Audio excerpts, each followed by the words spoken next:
Alright, tonight we're going back to the final months of World War II in Germany.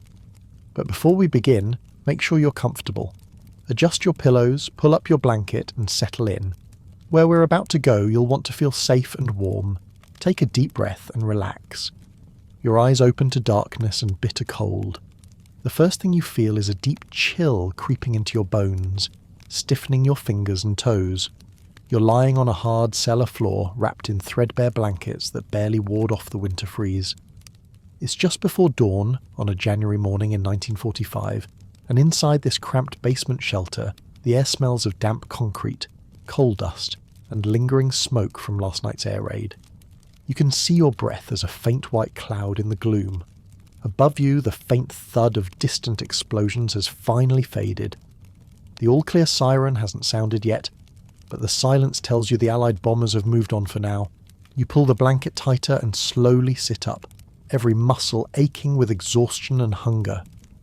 You are Hans, 15 years old, and the world around you is collapsing. In another life, a life that seems so distant now, you were just a schoolboy who loved soccer matches and adventure novels. But none of that matters anymore. Now you're just one of millions of half-frozen, starving civilians trying to survive day by day in a crumbling city.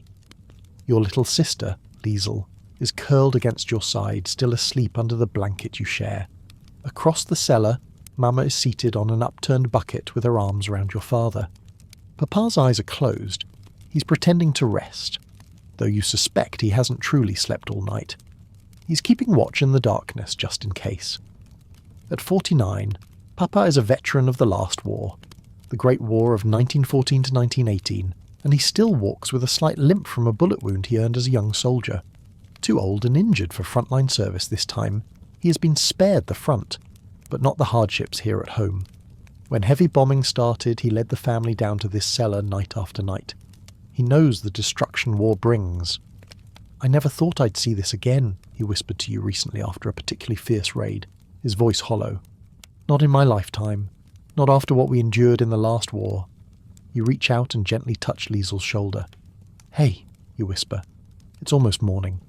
She stirs, rubbing her eyes. At 10 years old, your sister has grown frighteningly thin over the past months. In the dim light, you can just make out her cheeks, once rosy and plump, now hollowed by hunger and stress. She blinks at you, confused, until a distant rumble outside reminds her where we are. Papa clears his throat quietly. "Let's go upstairs," he murmurs. "Carefully now." Even in peacetime, winter mornings in this house were frigid. But now, with glass windows shattered by blasts and no coal for the stove, the cold is truly bitter. You help Liesel to her feet, wrapping the blanket around her thin shoulders. Mama leads the way up the creaking wooden stairs from the basement, a dim oil lamp in her hand. The electricity went out days ago, and it hasn't come back. As you emerge into the ground floor hallway, you see your breath swirl in the faint lamplight. The walls are cracked, and the air carries a haze of dust. Last night's bombing shook loose more plaster. White powder coats the floor like a layer of dirty snow. Silence. The air raid sirens are quiet now, their endless wail finally ceased. In the distance you should hear city sounds at dawn, a milk cart, factory whistles, but there's nothing. Just an eerie, heavy stillness and the drip of water from a damaged pipe somewhere. It's as if the city is holding its breath. You and Papa move to the front door cautiously.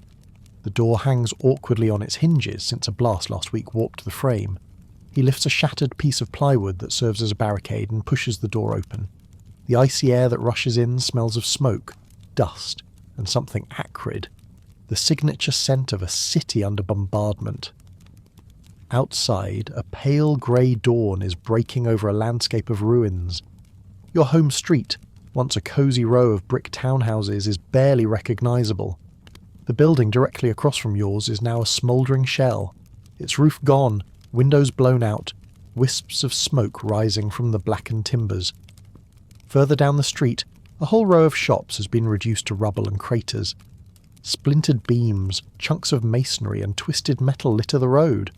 A lamppost leans at a precarious angle, its glass globe shattered. Over everything lies a thin dusting of fresh snow mixed with grey ash. giving the devastation an almost ghostly appearance in the cold light. You hear a crunch and realise Papa has stepped out onto the frost-encrusted sidewalk. You follow, the cold air biting your face. The snow muffles your footfalls. It's so quiet that the clink of broken glass shifting under your boot sounds loud. Papa is scanning the street for any movement. Enemy planes, emergency crews, anything. Finally, a distant shout echoes from the next block. There are people over there, calling out names, searching for survivors perhaps. Another sound, the crackle of a small fire still burning in the debris.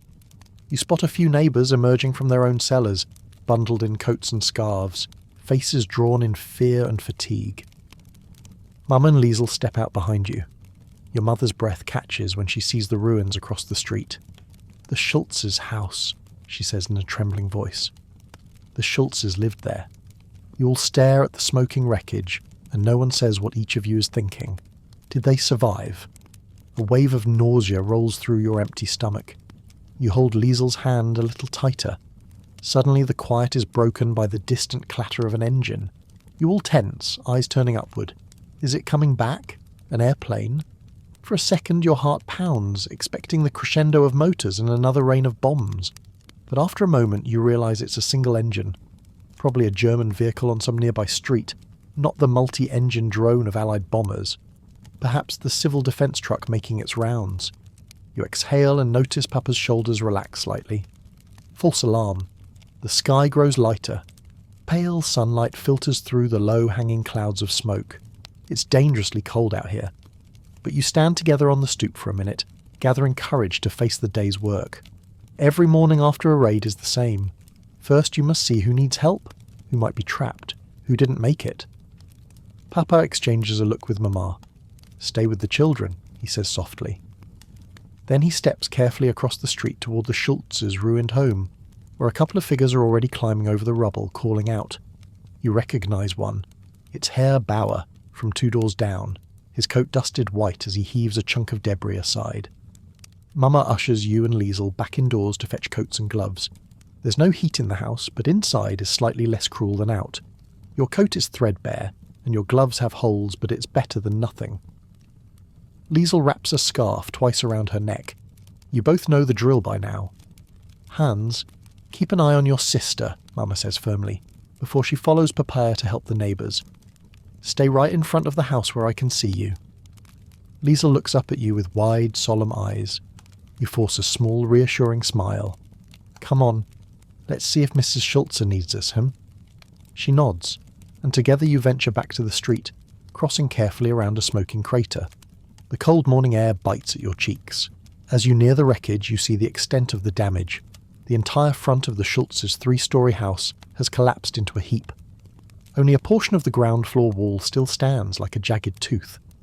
Broken furniture, bricks and shingles spill out onto the street. Herr Bauer and Papa are pulling at a large beam of wood, trying to lift it off what looks like a blocked cellar door. "Hello, Schulze family," Papa calls, his voice deep and strong. "Can you hear us?" For a long moment there's no reply, but then, faintly, a woman's voice from below. "Help! We're here! Heinrich's hurt! Please!" They're alive. Your heart leaps.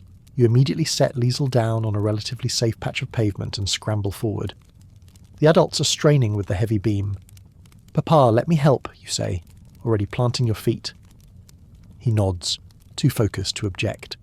Together you push at the debris. Your muscles protest. You haven't had a proper meal in days, but adrenaline lends you strength. Finally, with a crunch and a shower of loosened plaster, the beam shifts and rolls off to the side. Mama and Frau Bauer clear smaller planks and bricks away from the half-buried cellar door. It takes another minute of prying and pulling, and then the door is free. It bursts open as Frau Schultze and her teenage son Heinrich clamber out, coughing in the smoke. Heinrich's face is smeared with ash. He's limping badly, supported by his mother. The boy, maybe 17 years old, has a bloody rag tied around his thigh. It looks like he was hit by falling debris. Tears streak Frau Schultze's soot-stained cheeks. Thank God, she sobs as Papa and Mama help her up. "The whole house. We thought we'd be buried alive." You hover near Liesel, watching as the neighbours quickly carry the injured Heinrich to our house. Our intact cellar is the closest thing to a shelter and makeshift first aid post now. Mama directs them to lay him on our kitchen table. She's no doctor, but she has some basic medical training from the Frauenwerk, the women's service. You notice her hands trembling just slightly as she examines Heinrich's leg by lamplight. A deep gash runs along his thigh, but thankfully the bleeding has slowed. Shrapnel, Mama mutters to herself. Could be worse. I need boiled water. You fetch a bucket of water from the rain barrel out back. It's half frozen, but you manage to hack through the ice crust and fill a pot. Soon, you've got it heating on a tiny flame from the last of the stove fuel.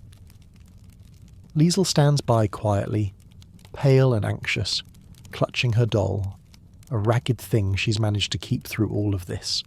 You drape an extra blanket around her shoulders and try to reassure her with a touch on her arm. She's trying to be brave, biting her lip hard. Sunrise finds your family and neighbours trying to piece together the chaos of the morning. Heinrich drifts into a fitful sleep after Mama cleans and bandages his wound as best she can. Frau Schultz and her husband, who was thankfully uninjured, sit in our front room, holding hands tightly and staring in shock at nothing. Papa, Herr Bauer and a few others form a bucket brigade to douse the remaining embers across the street. You join them, hauling sloshing buckets from a water pump down the block. The pump handle is stiff with ice and your fingers go numb as you work it. But eventually water flows and the men pour it onto the smoking debris. It's hard physical labour. Your empty stomach growls angrily, and you feel lightheaded more than once. By late morning, the immediate dangers are handled, fires are out, the wounded tended, the trapped rescued. Astonishingly, no one on your street was killed this time. You know how lucky that is. In previous raids, there were always fatalities. You've seen the sheets covering still bodies laid out by the curb before. The memory makes you shiver. Today, at least, everyone survived. Finally, Papa places a soot-blackened hand on your shoulder. "That's enough, Hans," he says quietly. His eyes are full of pride and sadness all at once. "Let's go in. We need to see about breakfast, whatever that might be." Winter 1945. Hunger and fear. Back inside your house, the adrenaline of the morning ebbs, and an ache of hunger settles in the pit of your stomach. You honestly can't remember the last time you felt full. Food supplies have been dwindling for months. Ration cards are practically useless now. The shop's shelves are empty more often than not. First they took our men, now our food, Papa had said bitterly when stricter rationing was announced last year. Now, in 1945, even those meagre official rations have shrunk to starvation levels. Many days you and your family subsist on perhaps 500 or 800 calories total, far below what anyone needs to stay healthy. It leaves you lightheaded and hollow-cheeked, always thinking of your next bite. Mama opens the wooden food cupboard in the kitchen. A nearly empty sack of rye flour, a few limp potatoes and some turnips rattle around on the shelves. There's no meat, no butter. Not this week. Not for many weeks. It's not just your family. Everyone is hungry. In early 1945, Germany's cities are starving. While the Nazi leadership rants on the radio about victory or death, ordinary people like you are simply trying to keep from collapsing. Mama extracts 2 small potatoes and a shriveled yellow turnip, about all she dares use today, and begins to prepare a thin soup. She slices the turnip into a pot of water and adds a pinch of salt. No spices, no fat, nothing to give it flavour. On a good day, she might thicken the broth with a spoonful of flour, but we must save the flour for bread. The coal stove has just enough heat left from the scrap of fuel we burned overnight, so the pot simmers gently. The smell of boiling turnip, earthy and slightly sour, fills the kitchen. It's not unpleasant exactly, but it's not exactly appetizing either.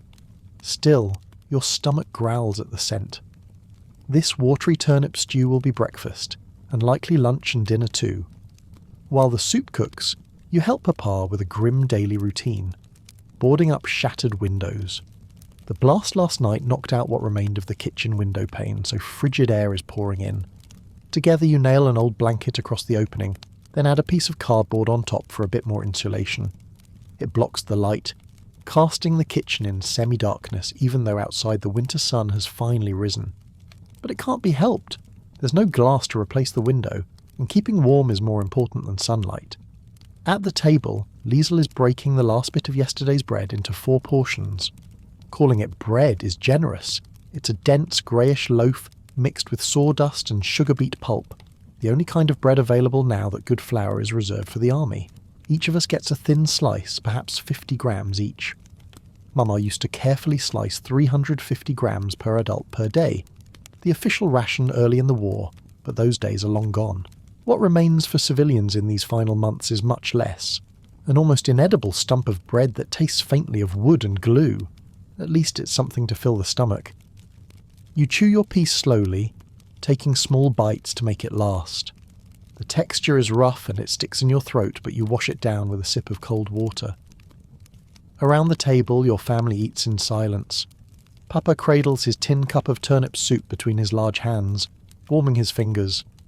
His face is lined with fatigue, eyes sunken from lack of sleep and nourishment. Mama gently blows on a spoonful of broth to cool it, before offering it to Frau Schulze, who is still in our parlour, lost in her shock. The poor woman accepts it with shaking hands. Even in catastrophe, Mama will share what little we have with a neighbour. You admire her for that, though part of you worries. We barely have enough for ourselves. But Mama always says, we must help each other, or we lose our humanity. So you never complain when she ladles out some soup for someone in need. As you swallow the lukewarm turnip water, you recall the stories your father told of the turnip winter in the last war, in 1917. That year, civilians survived on next to nothing, mostly animal fodder and turnips, due to Allied blockades. It's bitterly ironic that here you are, a generation later, essentially reliving that hardship. Papa seldom speaks of his First World War experiences, but lately you've seen him staring into his bowl of thin soup with a distant, haunted look. One night, after a sparse dinner of potato peels, he quietly said, 1918 all over again. I hope my children would never know this hunger. Mama placed a hand over his and squeezed, both of them thinking of how naive their hope had been. After breakfast, Papa leaves to check on the community water point and any distribution of supplies. There's word that the authorities might deliver coal or food occasionally, though such rumours often prove false. I'll see if there's any bread left at the bakery, he says, pulling on his heavy coat. Perhaps they got a flour delivery. Don't get your hopes up, but I'll try. You nod and watch him step out into the cold. The bakery, like most shops, rarely has stock by the time civilians queue up. If anything comes in, it's gone at once to those who waited since before dawn. Today, after the raid, Papa couldn't line up early, so the odds of finding bread are slim. Be careful, Schatz, Mama calls to him, using her pet name for him. He waves once and disappears into the grey street, a sturdy figure determined to provide for his family even when there's nothing to be had. You pull on your own cap and coat ready to do your part. School has been cancelled again. Not officially, but with the damage and fuel shortage, your classroom might as well not exist. Besides, at 15 you haven't regularly attended classes for months. Most of the older boys were pulled out to serve as Flakhelfer anti-aircraft helpers last year, manning air defence guns on the city outskirts. You were just a bit too young, and Papa, perhaps selfishly, found a way to keep you off the lists by arguing that he needed you at home due to his injury. It felt odd to be grateful for his war wound, but you are. It kept you here with your family and not up on a flak tower in a freezing searchlight battery. Instead of school, your days are filled with chores and survival tasks. This morning, with Papa gone out, you volunteer to fetch the family's ration of kohlrüben, cabbage turnips, from a distribution point a few blocks away. Mama hesitates. After a raid, she doesn't like you going out far, but eventually agrees. Go straight there and back, she instructs. And if the air raid siren starts, take cover in the nearest shelter immediately, understand? You nod dutifully and give Liesl a quick grin. I'll bring back something good, you'll see, you promise her, though you both know something good is probably more turnips or a scoop of barley. Liesl tries to smile back. With a satchel slung over your shoulder and ration book in hand, you set off into the broken city. The winter wind cuts through your thin coat, but you shove your hands in your pockets and press on. The streets are full of the aftermath of last night's raid. A horse-drawn wagon from the fire brigade trundles by, the horse's breath steaming. Women with scarves over their hair pick through piles of rubble, salvaging what they can. A cooking pot here, a half-burnt family photo there. A group of men from the Technische Nothilfe, Technical Emergency Corps, are clearing debris from the main road, using shovels and even their bare hands. You notice one man pause to lift what looks like a child's doll, dust it off and place it gently on a doorstep, hoping its owner will find it. At the corner of Königstrasse, you come upon a line of people standing in front of a half-collapsed building. It was once the neighbourhood grocery. Now its windows are gone and the sign out front hangs askew, but miraculously the structure still stands. A hand-painted banner above the doorway reads, Lebensmittelausgabe, food distribution. This is where rations are being handed out today. Already perhaps 30 or 40 people, mostly women, some old men, and a few kids, are queued up shivering in the cold. You join the back of the line, quietly greeting a woman you recognise from church. Everyone looks tired and drawn. Many have dark circles under their eyes, like they too spent the night huddled in cellars. Time passes slowly. You stomp your feet and breathe into your hands for warmth. An hour goes by, then another. The line barely inches forward. Rumours swirl among those waiting. They say we might get some sugar today, one gaunt man murmurs behind you. I'll believe it when I see it, an older woman replies. Yesterday they only had turnip greens and a bit of salt pork, and that ran out by noon. As you eavesdrop, your gaze drifts upward to the sky. The morning is clear enough to see plumes of smoke rising from various parts of the city. In one direction, toward the railway yards, a column of thick black smoke stains the horizon, likely an oil depot or train hit overnight, still burning. The Allied bombing runs have been relentless lately, targeting rail lines, factories, bridges, anything that moves. There's almost nothing left unbroken in this city. When you were little, you used to admire the grand stone buildings and churches. Now, so many are skeletons open to the sky. At last, you near the front of the queue. You fish out the family ration cards from your satchel with stiff fingers. A harried-looking clerk with a soot-smudged face marks them and hands you your allotment. A small sack containing a few more turnips, half a loaf of that coarse war bread, and astonishingly a tiny packet of sugar. Perhaps the rumour was true. 100 grams of sugar crystals, like treasure. You blink in gratitude and quickly tuck everything away before someone desperate tries to snatch it. Next, the clerk calls out, already focused on the person behind you. You step away, relief mixing with guilt. It's never enough for a full belly, but at least today you won't return empty-handed. Clutching the satchel to your side, you start for home. As you round a corner by the post office, or what's left of it, a direct hit last month gutted the place, leaving only parts of the exterior wall where a faded mural of Hitler raising his arm is still visible. You nearly collide with a crowd moving in the opposite direction. Dozens of people, mostly women, trudging silently forward with bundles on their backs or pushing handcarts. Refugees. They come through the city more and more these days. Civilians fleeing west from the eastern provinces, trying to stay ahead of the advancing Soviet Red Army. You step aside to let them pass. They look exhausted and frozen. Many are dressed in layers of odd clothing, whatever they could grab. Threadbare coats over pyjamas, mismatched boots. One middle-aged woman pushes a baby carriage piled not with a baby, but with suitcases and feather beds. An old man in a wool cap pulls a wooden cart carrying two small children, who stare at you with hollow eyes. The children's cheeks are wind-burned, and they cling to each other for warmth. You manage a weak smile at them, but they don't smile back. They look numb. You realise with a pang that they might have seen far worse than bombings. They might have seen the Red Army firsthand. You've heard the whispered stories, how the Soviet soldiers are taking terrible revenge as they push into German territory. Towns in East Prussia and Silesia overrun, civilians terrorised or worse. The Nazi propaganda broadcasts scream about Bolshevik atrocities, warning that the Soviets will murder children and dishonour women. You don't know how much is exaggerated, but the raw fear on these refugees' faces tells you that some of it must be true. One teenage girl in the column staggers and nearly falls at your feet. Without thinking, you reach out to steady her. She's about your age, maybe 16, but thin as a rail, her chapped lips cracked with cold. "Danke," she whispers, trying to catch her breath. She carries an enormous rucksack on her back. It looks heavier than she is. You notice her boots. One of them is missing a sole, her bare foot wrapped in cloth. You feel a surge of pity and wish you had something to give her. Impulsively, you reach into your satchel and pull out the little packet of sugar you just received. "Here," you say softly, placing it in her hand. For an instant she just stares, not comprehending. Sugar has become a luxury beyond reach. She might not have seen any in months. "For energy," you add, closing her fingers around it.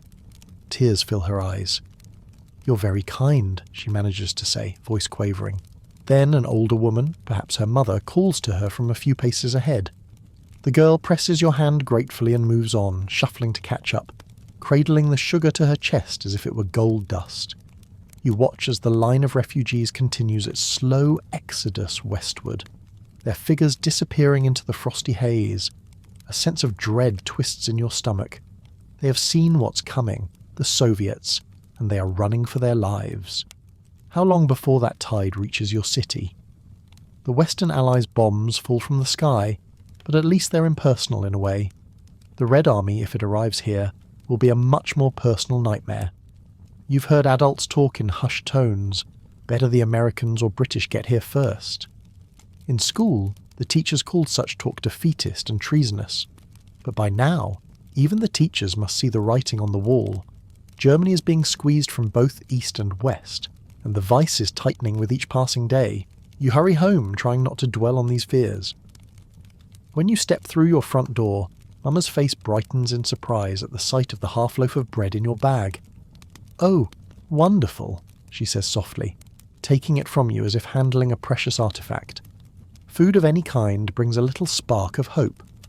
Liesel bounces on her heels when she sees the loaf. "Bread!" she exclaims with a grin. For a moment she looks like the carefree girl she used to be, excited about something ordinary. The afternoon is spent in relative calm. You help Mama prepare what will serve as both lunch and dinner, a thin porridge of ground barley and turnips. With the bit of extra bread you brought, it will be a feast by recent standards. As you grind the barley kernels with a mortar and pestle, your mind wanders back to earlier times, just a few years ago. You remember hearty stews, fresh sausages, apples and plum jam. Back then as a child you never imagined a winter like this, gnawing hunger all the time, your body slowly weakening. "Will we starve?" Liesl asked you once not long ago, in a rare moment when she voiced what you all feared. "No," you had told her firmly, forcing confidence you didn't feel. "No, we won't starve. The war will end soon and things will get better. You'll see." It was what Mama and Papa had told you many times. It can't last much longer, and indeed it can't. One way or another, an end is coming. But whether that end will bring relief or new horrors, none of you know. Papa returns in the late afternoon, empty-handed except for a weary smile. "Nothing at the bakery, as expected," he reports, hanging up his coat. He stomps the slush off his boots and rubs his hands together for warmth. "But I ran into old Fritz, who sometimes gets extra coal from the depot. He slipped me 2 briquettes." Papa reaches into his pocket and pulls out 2 small lumps of coal, precious black fuel. "We can heat the stove for a bit tonight." Mama's eyes well with gratitude as she takes the coal. "Thank heavens! We'll be able to warm the children before bed." You realise Papa must have bartered something for this coal. Perhaps the last of his tobacco or a favour owed. You don't ask. You simply give him a nod of thanks. In these times, coal feels like real currency. Night falls early, as it does in January. The blackout curtains, or what's left of them, are drawn tight over the windows. Long ago, at the start of the war, you had thick, proper blackout drapes to ensure not a glimmer of light could escape to guide enemy bombers. Now, after countless blasts and repairs, you use whatever you can. Cardboard, paint, old sheets. It doesn't matter so much. The Allies know exactly where we are nowadays, with or without lights. Still, habit makes you cover the windows. Everyone follows the routine, clinging to the illusion of normalcy and safety. This evening, mercifully, no air raid siren sounds. It's too cloudy for the RAF bombers, perhaps, or they've hit other targets for now. In the quiet, Papa decides to wind up the old battery-powered radio for news. You all gather in the sitting room, close to the stove where a small fire, courtesy of those cold briquettes, casts a faint glow. The radio crackles to life. A cheery martial tune is playing, one of those marching songs they broadcast to keep morale up. Papa grimaces and adjusts the volume low so that only we can hear, and no nosy neighbour will report us for any dubious reactions. The song fades, and an announcer's voice comes on, clipped and confident. Achtung, Achtung, hier ist der Deutsche Rundfunk. Attention, attention, hier ist der Deutsche Rundfunk. This is German broadcasting. He proceeds with the evening report. According to him, everything is going according to plan. The Western Front is stable, and our brave troops are containing the American advance. In the east, heroic German forces are holding the Bolsheviks at bay and inflicting heavy losses. There is talk of new Wunderwaffen, wonder weapons, that will soon turn the tide. The announcer's tone is upbeat, almost excited, as if total victory is just around the corner. You glance at Papa. His jaws set, eyes hard. Finally he can't hold his tongue and mutters under his breath, "Lies. All lies." He shakes his head. They must think we're fools. Mama shoots him a cautionary look and glances toward you and Liesel, worried such talk might frighten the children. But you're not frightened by Papa's doubt. In truth, you share it. It's obvious the announcer is spewing fantasies. Everyone knows the Americans crossed the Rhine River already, and are pushing deeper into German land. Everyone's heard that the Soviets are in East Prussia and closing in on Berlin from the other side. Even without a free press, reality seeps through in whispers, in the lines on our parents' faces, in the thousands of wounded soldiers pouring back through our towns. The radio voice continues, praising the fanatical will of the German people to resist and calling on every man, woman and child to stand firm against the enemy hordes. Mama quietly switches it off mid-speech. In the sudden silence, you realise your heart was pounding. Liesel looks down, fiddling with her doll's frayed yarn hair. She's heard these broadcasts enough to sense their hollowness. None of you speak for a long moment. Finally, Mama forces a smile. "Children," she says softly, "how about a story before bed?"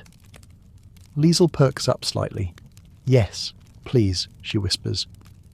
Reading is one of the few comforts left to a child these days. By the amber glow of the stove, Mama reads quietly from an old fairy tale book. The Brothers Grimm, familiar and haunting. You lean against Papa's shoulder as she reads about brave little Hansel and Gretel lost in a dark forest. The parallels are not lost on you. The world outside is a dark forest of its own, full of dangers. But in the story, the children find their way through cunning and courage. You hope reality might be so kind. Halfway through the story, you notice Papa has fallen asleep, his chin resting on his chest. The poor man is utterly exhausted. You carefully drape a shawl around him. Mama's voice grows softer, seeing him asleep. Liesel is already nodding off, her head in your lap. And so, holding each other's hands, they escaped the witch's house and followed the trail out of the woods. Home to safety, Mama finishes in a near whisper. The story's happy ending hangs in the warm air of the kitchen, almost palpable. For a moment you all can pretend that an escape from peril is truly possible. Eventually you and Mama guide Liesel to bed. She's so frail that you easily lift her onto the small cot you share with her. You tuck her in under all the blankets you have. She murmurs something in her sleep. You catch your name, Hans, don't leave, and you pat her arm gently. "I'm right here," you assure her softly.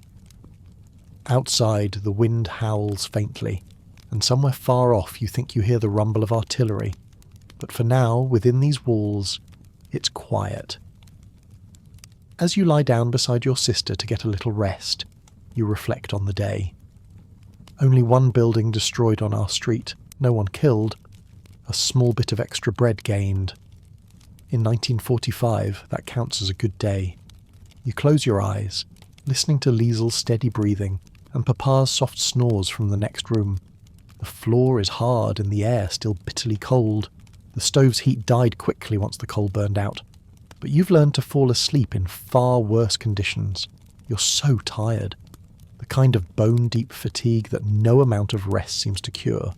Still, you allow yourself to sink into a light sleep, grateful for a few hours of peace, A sudden shrill noise jolts you awake. Woo-woo-woo, the air raid siren. Instantly, adrenaline floods your veins. It's sometime in the middle of the night, pitch black in the house, except for the weak glow of the covered oil lamp Mama keeps at bedside. You hear Papa in the next room shout, "Alarm! Everyone to the cellar, now!" There's no time to waste. You throw off the blankets, heart hammering. Liesel whimpers as she wakes, clutching at you. The siren's wail rises to an urgent scream, echoing over the rooftops outside. Mama appears in the doorway, already wrapping a shawl around her shoulders. She's remarkably calm. After countless raids, she has mastered her fear in front of you children. "Come, my loves," she says firmly. "Remember our drill." You grab Liesel's hand and half lead, half carry her out of the room. Papa is at the front door with a flashlight and a bundle of essentials, a small bag with documents, a bottle of water, and the first aid kit. His face is set in focused determination. "Straight to the shelter," he says, meeting your eyes. You nod. You know the route by heart. In moments, you and your family spill out into the frigid night. Overhead, the air raid siren continues its banshee wail, and now you can hear the ominous drone of aircraft engines. They're coming. You squint up at the cloudy sky. Searchlight beams crisscross overhead, creating pale cones in the darkness as flak guns begin to thunder in the distance. The ground beneath your feet trembles faintly with each distant thump of anti-aircraft batteries opening fire. They must be targeting the bombers right now. "Move! Move!" Papa urges. He lifts Liesel into his arms, she's light as a feather, and the four of you run for the nearest public air raid shelter, which is an old underground beer cellar under the town square, about 200 metres away. Your boots slip on the snowy, rubble-strewn street as you run. Around you, other figures are rushing in the darkness, dark silhouettes hurrying to safety. A mother dragging two half-asleep children, an elderly couple helping each other along. The whole city has been roused from fragile sleep to this nightmare chorus once again. Above, you catch sight of something new. Small red flares floating down through the clouds. Target markers. The British Pathfinder planes must have dropped them to mark the bombing zones. They cast an eerie red glow as they descend. An older man shouts hoarsely, "Phosphor, keep your heads down." He's warning about incendiaries. You instinctively duck as you run, though of course if a bomb hits, ducking won't do much. The entrance to the shelter comes into view. A heavy steel door set into a mound of earth, already held open by a warden who waves people in urgently. "Schnell, hinein, quickly, inside," he calls. You dash down the steps into the earth, Mama at your heels and Papa right behind carrying Liesel. Once a dozen or so people pack into the entry corridor, the warden slams the door shut with a reverberating clang. You hear him spin the locking wheel. Instantly the sounds of the outside world become muffled.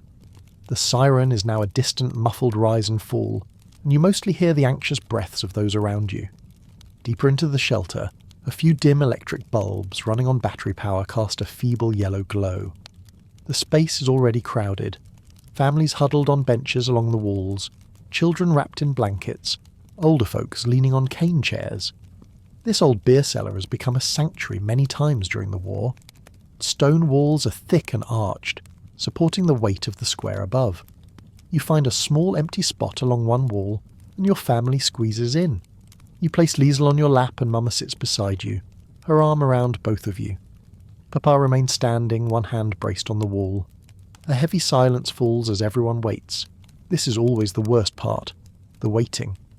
You never know if the bombs will fall directly on you or somewhere else. You can only sit in the stale underground air listening. Fear is a tangible presence here. You feel it in the trembling of the woman next to you, in the whispered prayers of an old grandmother clutching her rosary across the way. Someone coughs, a child whimpers until his mother shushes him softly. Then the distant explosions begin. Faint booms at first, far away, like a summer thunderstorm on the horizon. Each one sends a subtle vibration through the ground that you sense in the soles of your feet. Boom! Boom! Possibly the industrial district or rail yards being hit. You exchange a glance with Mama. In the dim light, her eyes are closed, lips moving silently. She might be praying, or just counting impacts. The booms grow louder, closer. Soon the shelter itself starts to quiver with each thudding blast. Dust sifts down from the low-ceiling arches. Liesl buries her face against your coat. You wrap your arms around her protectively. "It's all right," you whisper, though your own voice shakes. "They'll pass soon." It's the same lie every time, but what else can you say? Her small hands grip your sleeve tightly, a whistling sound. You tense. You've learned to recognize the whistle of a bomb dropping. This one crescendos rapidly into a horrific crump somewhere extremely close. The shockwave hits the shelter like a giant's fist. The whole room shudders violently. Bits of mortar rain from the ceiling. The light bulbs flicker and one goes out, plunging half the cellar in semi-darkness. Several people scream. You bite down hard, trying to stifle your own cry. Liesl is shaking, so you hug her tighter and cover her ears. For a moment your vision swam, the pressure change and fear combining to dizzy you. Paper, still on his feet, looks over at you and mouths something encouraging, but you can't hear it over the next explosion. And the next. They're coming in rapid succession now, a rain of destruction. Boom! Boom! Boom! Each detonation slams through the earth with a percussive thud. Bottles stored in a rack at the back of the cellar rattle precariously. The air is thick with dust and the sharp smell of limestone and old beer casks. With each impact, the lamplight flickers, and you half expect everything to collapse on your heads.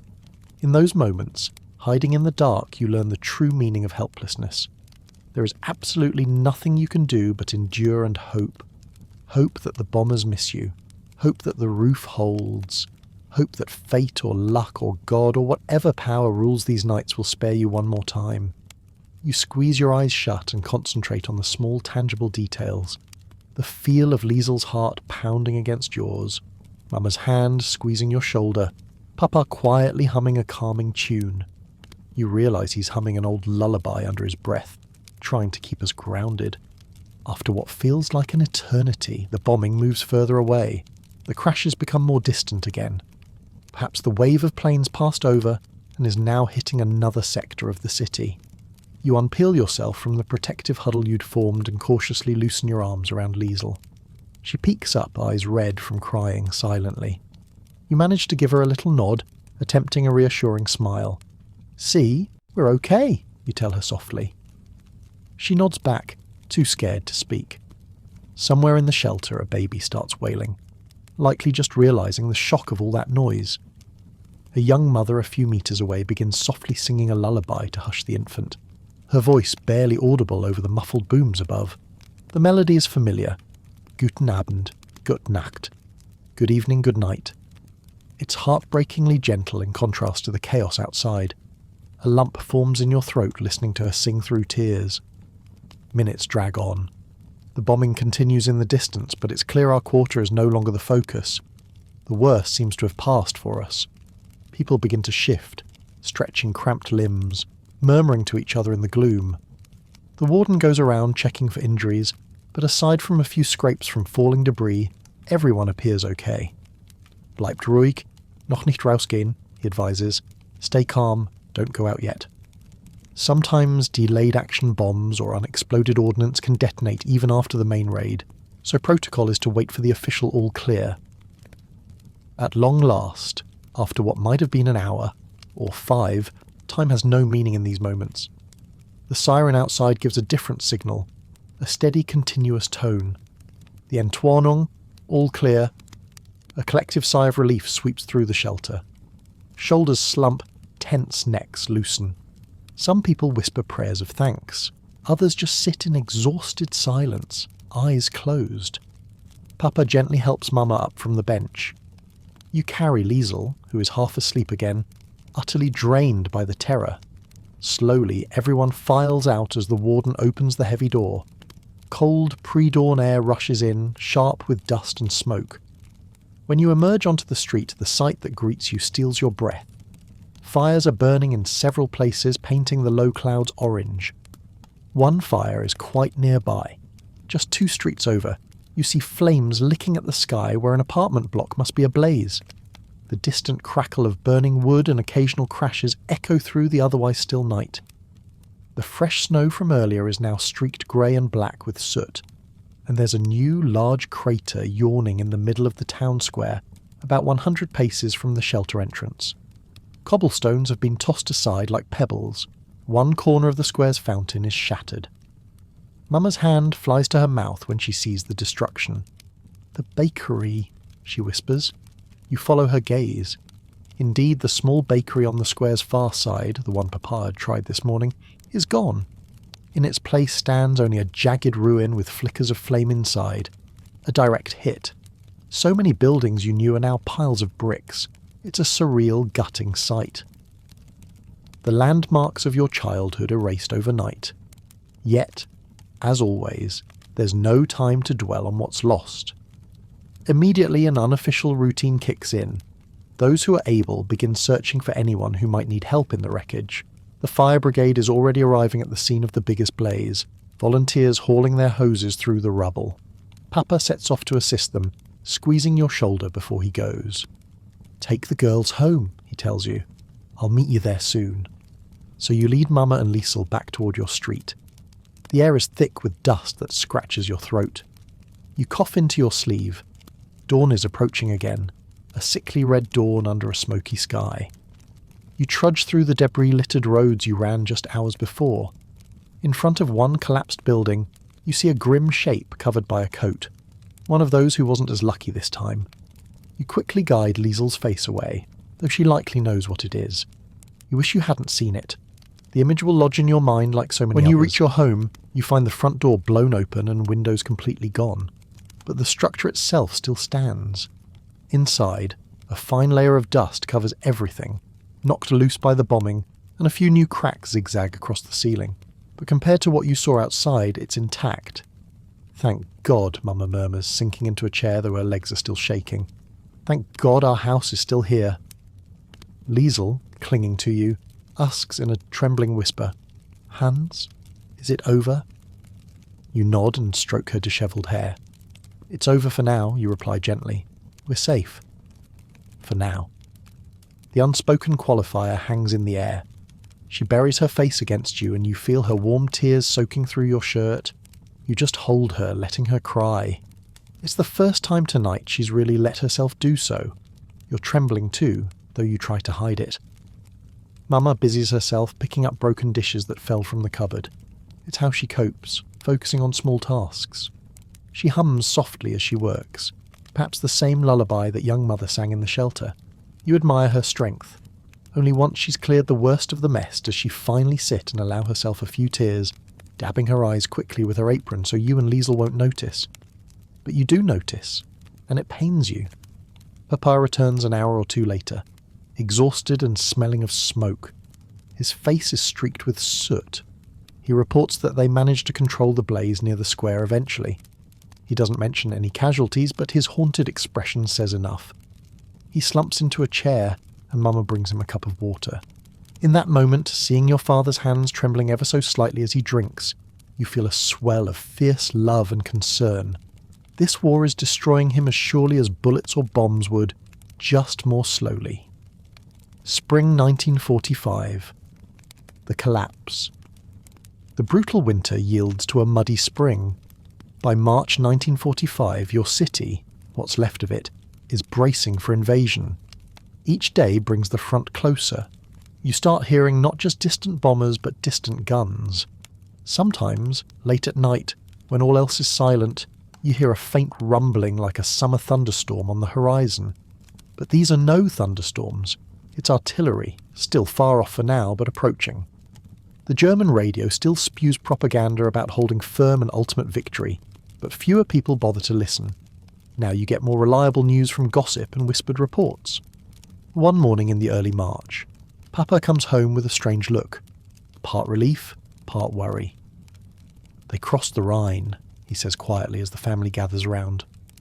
"The Americans have crossed the Rhine River." Mama gasps softly and makes the sign of the cross. She knows what that means. The last major geographic barrier in the West has been breached.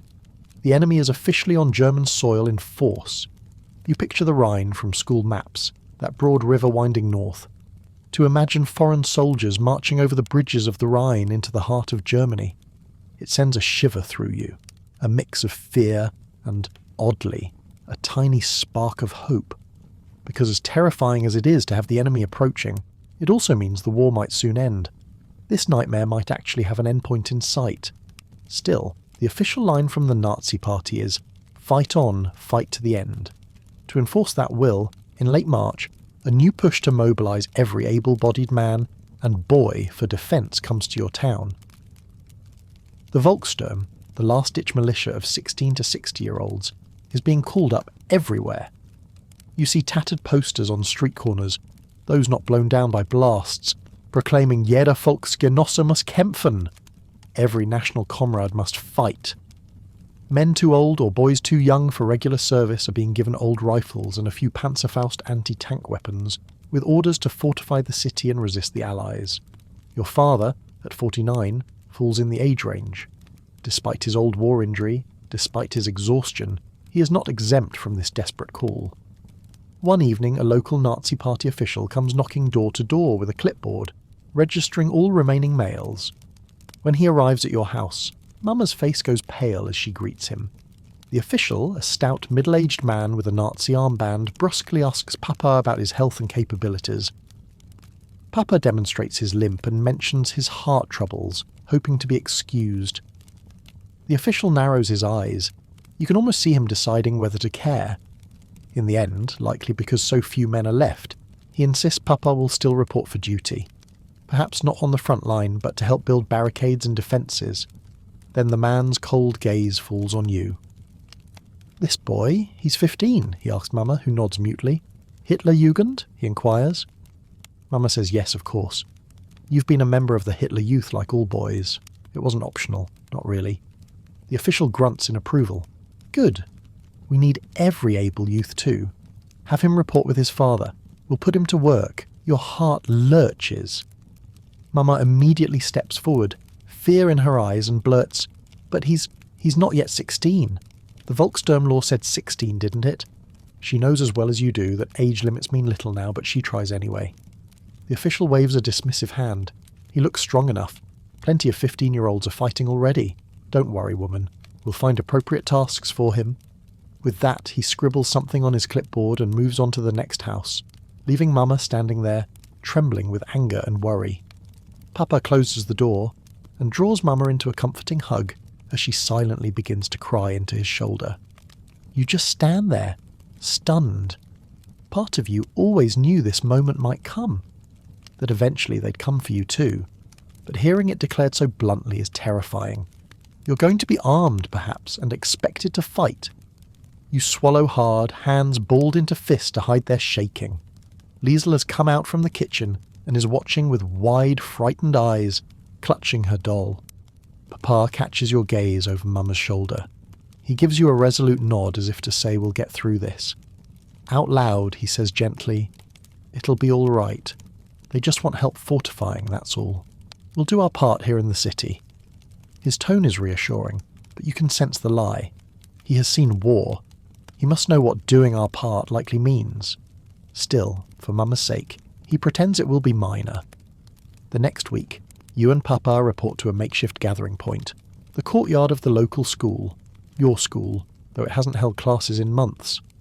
There you find perhaps 100 others, mostly older men with weathered faces, a handful of youths around your age, and even a few women acting as medics or runners.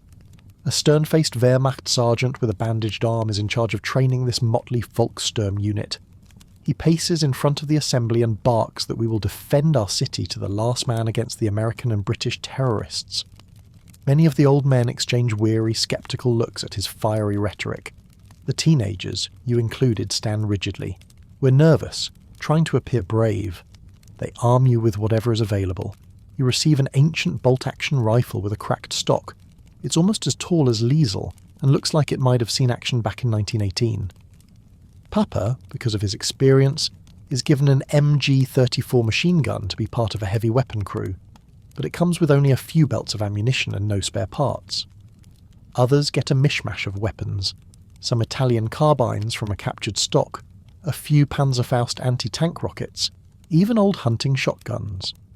The sergeant assures us that when the time comes, we'll give the Amis hell. Training is minimal and rushed. You spend days digging trenches on the outskirts of the city, back-breaking labour with too few shovels to go around. Your hands blister and bleed, but you grit your teeth and keep at it. In the distance, you occasionally hear low booms. The front is getting closer each day. Once, Allied fighter planes strafed near our worksite, and everyone dove for cover in the half-dug trenches, hearts pounding until the planes passed. After that, the sergeant decided any training beyond digging and basic weapon handling was pointless. "You'll learn when the time comes," he muttered darkly. Papa stays by your side through all of this, instructing you gently whenever the sergeant isn't watching. He shows you how to work the rifle's bolt properly, how to brace against the recoil. During a break, in a rare moment alone, he puts a hand on your shoulder and says quietly, "Hans, listen to me. If the fighting reaches us, you do not have to be a hero. Do you understand? Keep your head down. Take care of your mother and sister. That's your duty." His eyes bore into yours, pleading for understanding. You nod, throat tight. "Yes, Papa." You realise he's telling you, in a roundabout way, to survive, not to throw your life away in some pointless last stand. By April, the Allied advance is so near that the city's Nazi authorities start to panic. Daily, you hear conflicting directives. One day, civilians are told to evacuate deeper into Germany. The next day, they are ordered to stay put and help the defence. Most people do neither. They simply continue trying to survive, too exhausted and cynical to follow commands that change with the wind. Mama debates trying to take you and Liesel and flee westward, away from the impending battle. But ultimately there's nowhere safe to go. Refugee columns have been strafed on roads, trains aren't running, and our family has no car. And so, like most, you remain in place, hoping the storm will pass quickly. On April 12th, crackling over an old radio, comes news that stuns even the propaganda announcers. President Roosevelt is dead. The US president, the voice declares, has died of a cerebral hemorrhage. There's an immediate attempt by Nazi radio to spin this as a hopeful sign. The enemy's leadership falters, and some scattered cheers were heard around the radio sets in town. Indeed, you see a few neighbours actually smile for the first time in ages. "Maybe the Americans will lose heart now," Frau Müller from next door says wistfully. "Maybe they'll make peace." Papa shakes his head at such talk when he hears it. "Roosevelt or not, the war goes on," he says flatly at home. "They won't turn around now, not after coming this far." He's right, of course. A day or two after Roosevelt's death, a rain of artillery shells begins hitting our city's outskirts. The Americans are here, undeterred and very much still fighting. They've reached our outer defences. What follows is a brief, intense period of chaos unlike any you've lived through yet. The battle for your city has begun. The Volkssturm fighters, including you and Papa, are deployed to various positions. Papa and his machine gun team take up a spot in an old factory overlooking the eastern road into town. You, to your relief, are not put on the front line immediately. The sergeant sends you and a couple of other younger boys to act as runners and lookouts back in the centre of town. Perhaps he figured kids with bolt-action rifles were more useful carrying messages than facing tanks. Or maybe Papa had a quiet word with him. You'll never know. Either way, you find yourself running through deserted streets with notes and directions, rather than manning a barricade. It's terrifying enough.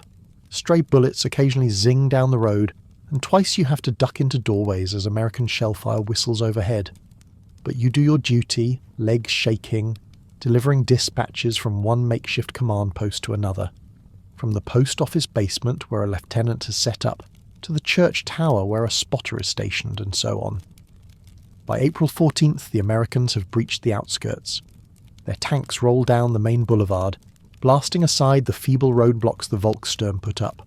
You witness from a hiding spot as a group of teenage Hitler youth, armed with Panzerfausts, ambush the lead Sherman tank from a second-story window. A loud whoosh and explosion.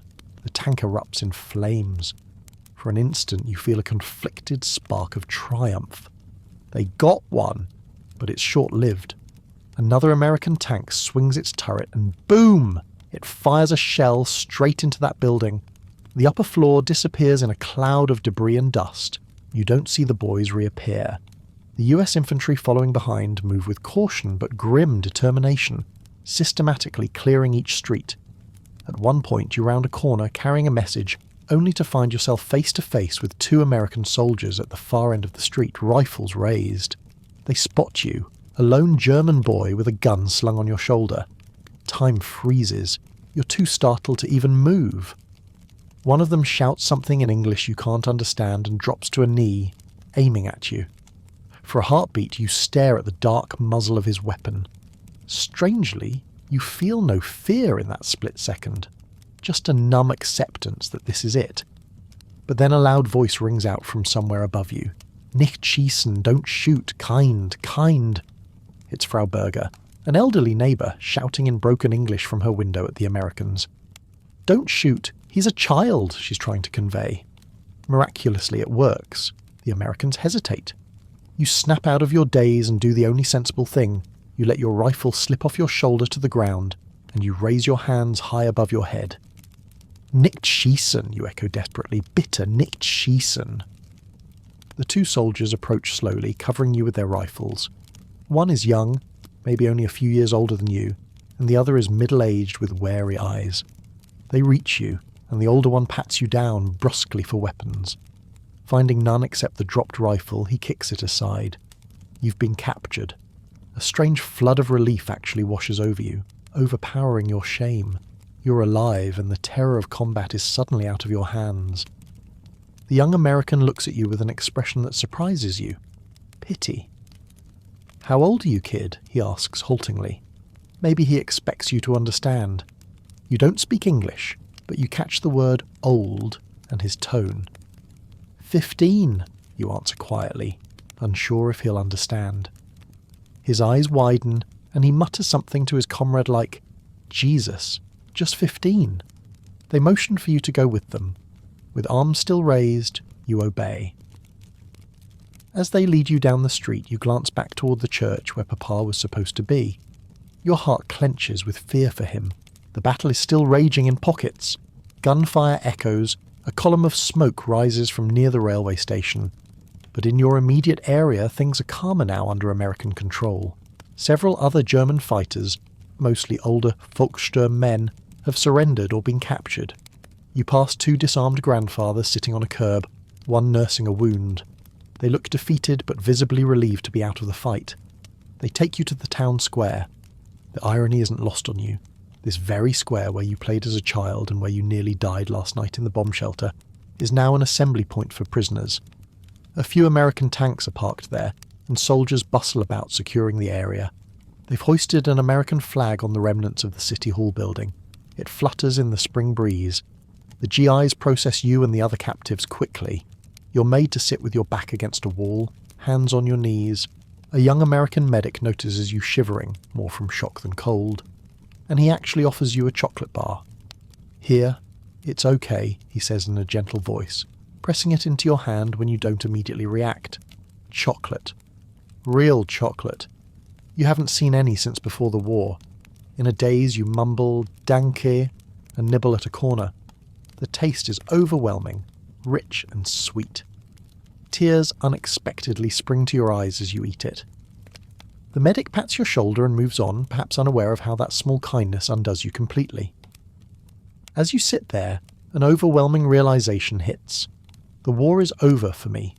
No more running from bombs at night, no more starving days, no more dread of being conscripted or shot. It's over. For the first time in as long as you can remember, you feel something warm blossoming inside. Something like hope, fragile but present. Your thoughts turn sharply to your family. Mama, Liesel, Papa, where are they? Are they safe? The surrender in the city is happening neighbourhood by neighbourhood. Civilians are emerging from cellars, white handkerchiefs or bedsheets hanging from windows. You pray that Mama had sense to hang one too, and that she and Liesel hunkered down once fighting started. You ache to go find them, but as a POW you can't just get up and leave. So you sit, clenching your fists, whispering under your breath, "Bitte lass sie in Sicherheit sein. Please let them be safe." Within a couple of hours the active fighting dies down completely. The German garrison commander either fled or was killed, and resistance simply collapses. Scattered gunfire in the distance peters out. The American soldiers start looking less tense. Some even light cigarettes and laugh, their battle adrenaline wearing off. It's surreal. Your city has fallen, but there's no massacre. No cruel invaders committing atrocities as the propaganda insisted. These American boys mostly look relieved themselves, just glad to have survived. One of them even smiles at you and says in broken German, "Krieg ist aus für dich, Junge," or "is over for you, boy." You nod silently. As evening approaches, the Americans organise the prisoners, about 24 of you, to march out to a temporary POW holding area they've set up by a school on the edge of town. You're terrified that if they take you away now, you might be shipped off and not see your family again for months or years. So when an American sergeant who speaks some German asks if any of you are under 18, you immediately raise your hand. "Ich bin 15. 15, you announce. He nods and speaks with a colleague. To your immense relief, they decide to release the underage fighters to their families rather than treat you as POWs. "Go home," the sergeant instructs you in slow, deliberate German. "Help rebuild. The war is finished for you." You nearly collapse in gratitude. Stammering "Danke," "thank you," you back away, then break into a run. Your legs pump beneath you, carrying you through rubble-strewn streets that already feel strangely different. Foreign soldiers on guard at corners, neighbours emerging pale and blinking into the cool April air, a mix of weeping and smiles as people realise it's over. You fly past them, only one destination in mind: home. When you turn onto your street, your heart leaps. Your house still stands, and there on the front step is Mama with Liesel in her arms. They're both crying, scanning each face in the small crowd of returning people. "Mama!" you shout, voice cracking. She sees you and lets out a wordless cry, running toward you with Liesel in tow. The three of you collide in an embrace so tight it hurts, but you don't care. "You're alive. You're alive," Mama sobs into your hair. Liesel is hugging your waist fiercely, repeating your name over and over as if to make sure it's really you. You realise you're crying too, tears of joy and exhaustion. "I'm okay. I'm here," you manage to say. "It's over." Then Mama pulls back slightly, looking around frantically. "Where's Papa?" she asks. Your stomach twists. You don't know. The last you heard, he was at the factory line with the machine gun team. Mama's eyes brim with fear again when your expression tells her you have no answer. Before despair can set in, a familiar figure limps around the corner down the street. Papa. He's alive, though, looking battered, his coat torn and soot-stained. He has no weapon, just his hands raised to show the Americans he's not fighting. He must have only just now been allowed to come home too. "Papa!" you yell, waving. He sees us and quickens his step. In moments, he's enveloped in the family hug, Mama kissing his face repeatedly despite the grime, Liesel squealing in happiness. You feel Papa's broad arms around you and you finally feel completely, solidly safe. He's choking back tears as he says, "I was so afraid I'd lost you all." He explains in halting words that his position was overrun. He and a few others surrendered after one of his comrades was killed by a tank shell. The Americans treated them decently, and when they realised he was older and local, they let him go with a warning to remain peaceful. He came straight here. As twilight falls, our family, reunited and miraculously intact, simply sits together in the front parlour of our damaged but still standing home. There's no electricity, of course, so we light a small oil lamp. Its gentle glow flickers on our faces as we huddle close on the sofa, wrapped in blankets. Outside, occasional bursts of foreign voices or a distant vehicle remind us the occupiers are now in charge. A curfew is in effect. We aren't allowed out after dark. But none of us has any desire to go anywhere anyway. Mama has scrounged together a small meal to mark this day. A thin potato soup, the last of our stored potatoes, and unbelievably a can of corned beef that she had hidden away for emergencies. She decided this was the moment to open it, an occasion truly life or death significant. The end of the war, the survival of our family. The can's label is foreign, likely something she traded on the black market weeks ago and saved. When she pries it open with a kitchen knife, the rich smell of meat fills the room. Real meat. All of our stomachs growl in response. We each get a few tender chunks of the salty beef in our soup. You haven't tasted anything so delicious in a very long time. "Mein Gott," Papa says with a sigh as he savours a bite. I'd forgotten what proper food was like. A ghost of his old humour returns as he winks at you. We should thank General Eisenhower for providing our supper. Mama chuckles softly, the first real laugh you've heard from her in ages, and gently scolds. Don't joke about the Americans yet, dear. They're outside listening for all you know. Liesl, carefree for the first time in so long, giggles at Mama's remark and holds up her empty bowl. More, please? She asks impishly, knowing there's none left. Mama ruffles her hair and promises tomorrow she'll try to barter with neighbours for extra rations. Tomorrow? The word holds weight. Tomorrow will come, and for the first time, you don't dread it. There is work to do, certainly.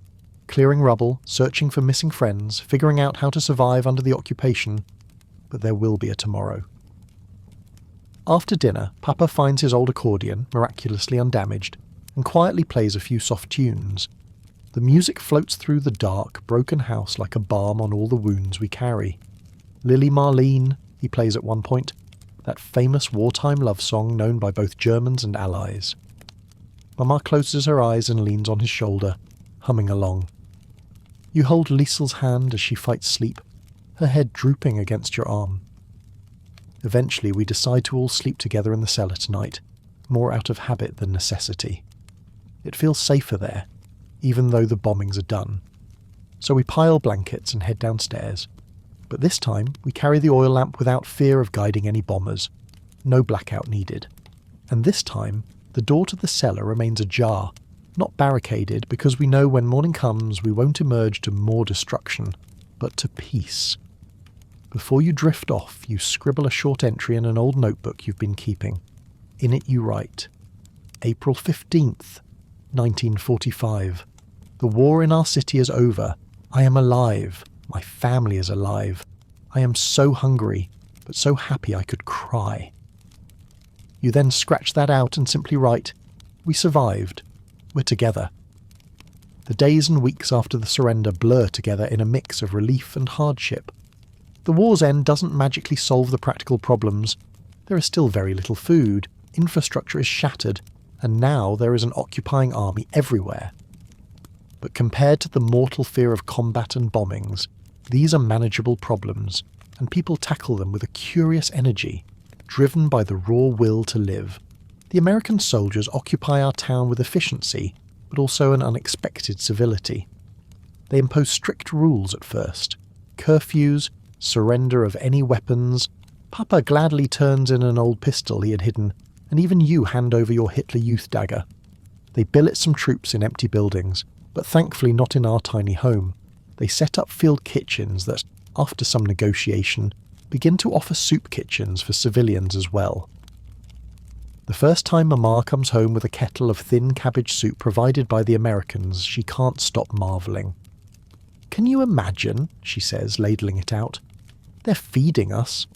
The same people who bombed us last week are feeding us. It's a humbling realisation. We're utterly at their mercy now, and mercy is what they've mostly shown. Of course, not everything is rosy. The rationing continues. For a while, each person in the US zone gets only about 1,200 calories of food per day, barely above starvation level. Many in town survive only by bartering whatever they have left for bits of food. Mama trades her last good china teapot to a farmer on the outskirts in exchange for a basket of carrots and a litre of goat's milk. Papa, in exchange for doing some carpentry repairs at the American Commandant's office, manages to get a tin of Spam and a sack of flour. They have to feed us at least enough so we don't all die, Peppa reasons one night. They need a stable population, but it will be very meagre for a long time. He's right. There are days you still go very hungry, and the summer of 1945 sees new food shortages that test everyone's endurance. But it's hunger without fear of violence, a vastly preferable situation. One afternoon in May, you're helping clear debris from the street when you see an American bulletin posted on the wall. Germany surrenders unconditionally.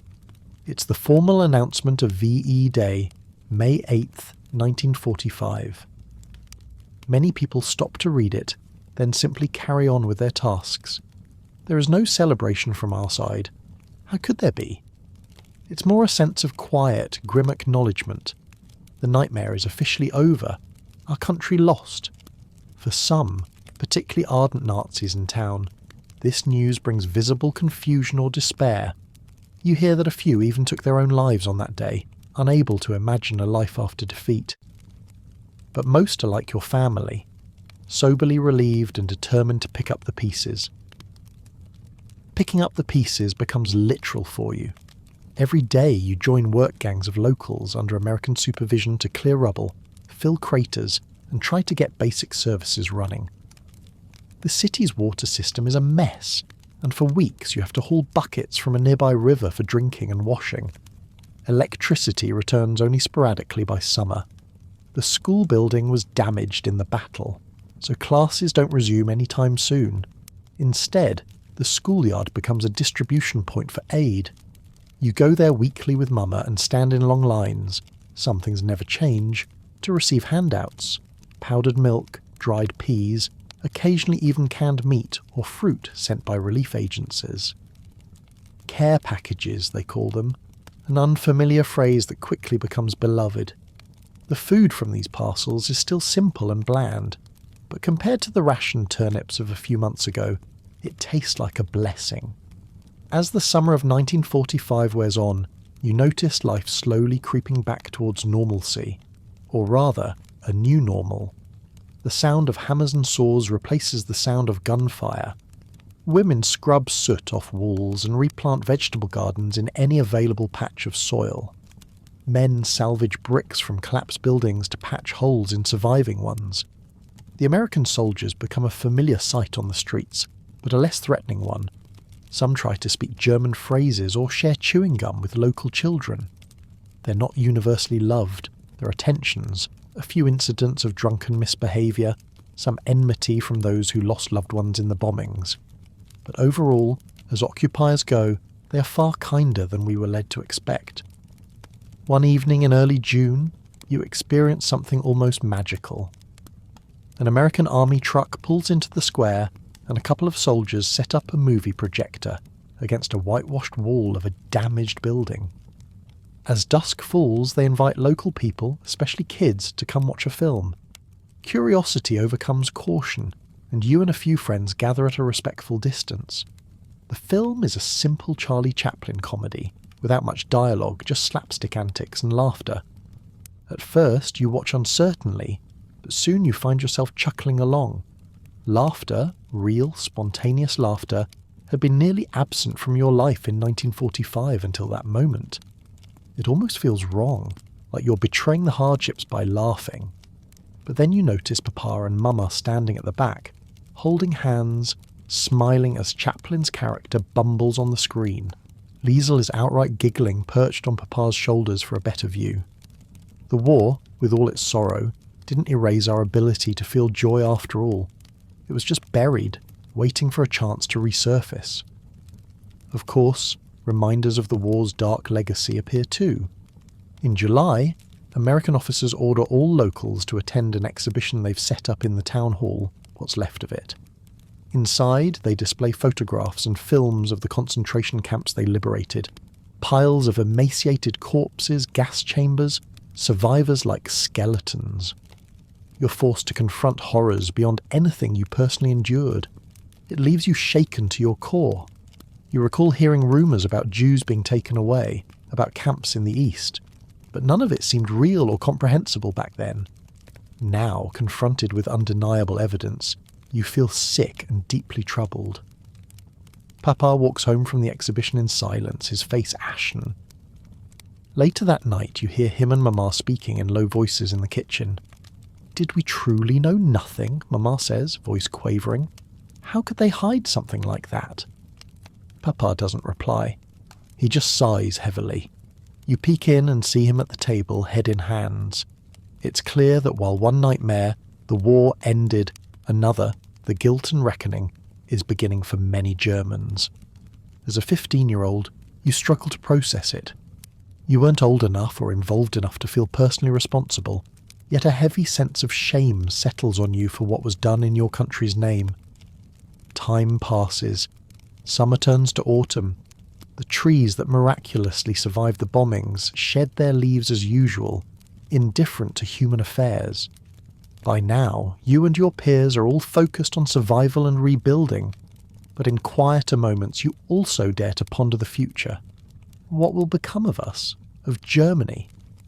The adults talk in hushed tones about how the country is now split into occupation zones, how our town is in the American zone which might merge with the British and French to form a West Germany, while the Soviets hold the East.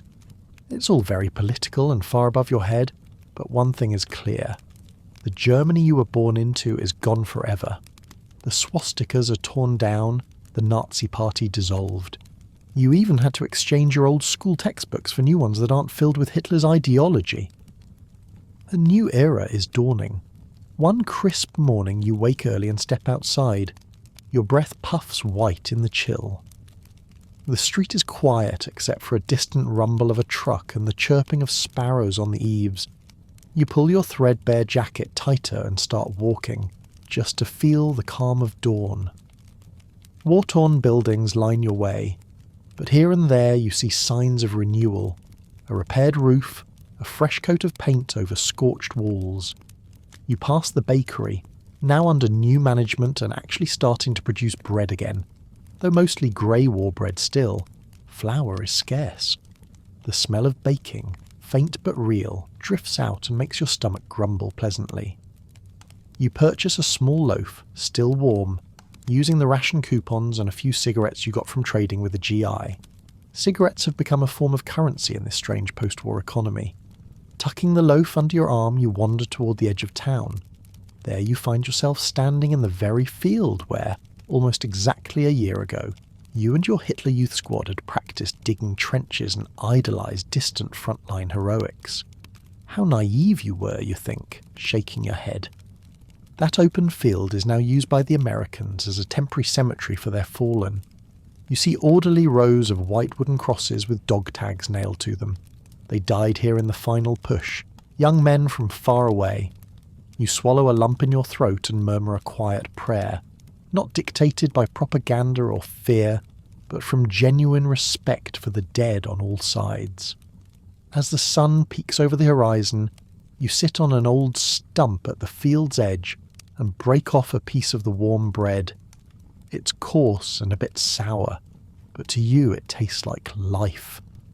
You watch golden light spill across the stubble ground, illuminating shards of metal and discarded helmets, detritus of the battle now slowly being cleaned up. You chew thoughtfully, feeling the cool morning air on your face. For the first time in a long time, you allow yourself to think about dreams and not just survival. Perhaps you'll go back to school soon, if it reopens. You always loved learning, and maybe now you can learn truth instead of propaganda. You wonder what job you might do one day. Something constructive. Maybe an engineer to help rebuild houses and bridges. The possibilities feel strange and open-ended. Before, everything was prescribed. You'd be a soldier or serve the Führer in some way. Now it's up to you, and that is both exhilarating and daunting. A soft breeze ruffles the grasses, and with it comes the scent of new growth. Wildflowers have sprung up all across the disturbed soil of the battlefield. Red poppies and little purple heather blossoms nod under the morning sun. They are beautiful, their colours vibrant against the drab ruins behind you. Life reclaiming death. You close your eyes and take a deep breath. In your mind, you see flashes of all you've endured, the hunger gnawing at you in the winter blackouts, the terror of bombs shaking the earth, the despair in Mama's sobs when everything seemed lost, and the moment of unimaginable relief when you stood in that embrace with your family after the fighting stopped. Those memories are part of you now. They always will be. They've left invisible scars on your heart, and maybe visible ones too. A few shrapnel nicks on your arm, the permanent shadows under your eyes from too many sleepless nights. But alongside those scars there's something else. Resilience. You endured the darkest of times and came through. You feel older than your years, but also wiser in a way that can only be earned. Only be earned by surviving great hardship. And survive you did. The ghosts of hunger and fear will not disappear overnight, and memories of those dark days will live with you forever, but they will not control you. You carry scars, yes, but you carry strength with them. You have seen the very worst of what life can be, and you're still here. In the soft golden light of that spring morning in 1945, a gentle breeze brushes your face. You stand up, tuck the rest of the warm bread under your arm, and turn back toward home. Your family is waiting. Your future is waiting, unwritten, yours to shape however you can.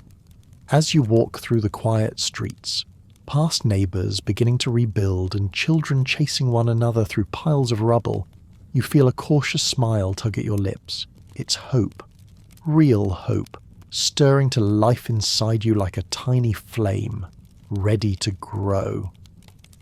That night, for the first time in what feels like an eternity, you crawl into bed without listening for sirens.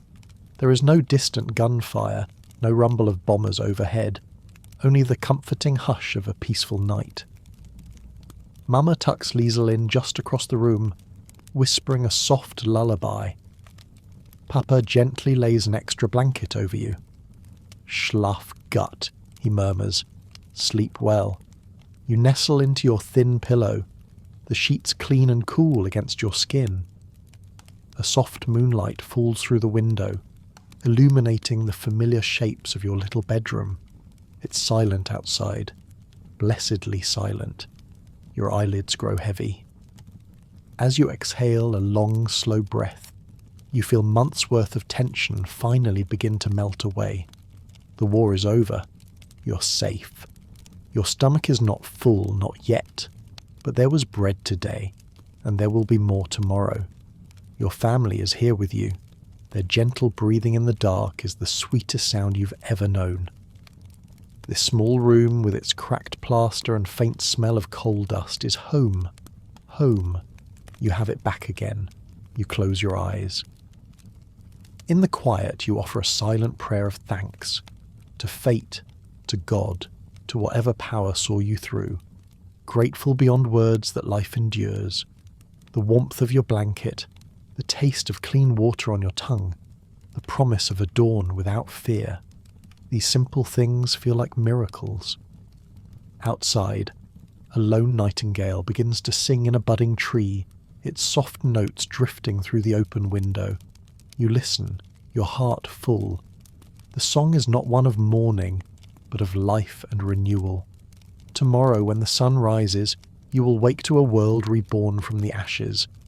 There will be much to do, bricks to stack, fields to tend, new dreams to chase, but you will be ready. Because you're alive. Against all the odds, you survived. And now, in this gentle night, you allow yourself to rest fully, deeply, for the first time in so long. As you begin to drift into sleep, a final thought floats through your mind, clear and sure. You made it through 1945. You're going to be okay. The darkness is warm and safe around you. The war fades into memory, and sleep, soft, healing sleep, takes you by the hand and leads you into a peaceful dawn. Gute Nacht, good night. You've earned it.